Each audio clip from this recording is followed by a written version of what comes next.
I think technology is changing at a very rapid pace. More so in the internet mobility business. We are a mobile wallet, and to an extent, we are sort of changing the demography of how people do transactions.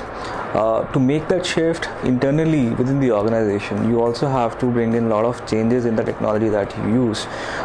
Things that we have never heard of are actually now being implemented, and you have to actually relearn these new skills as an employee.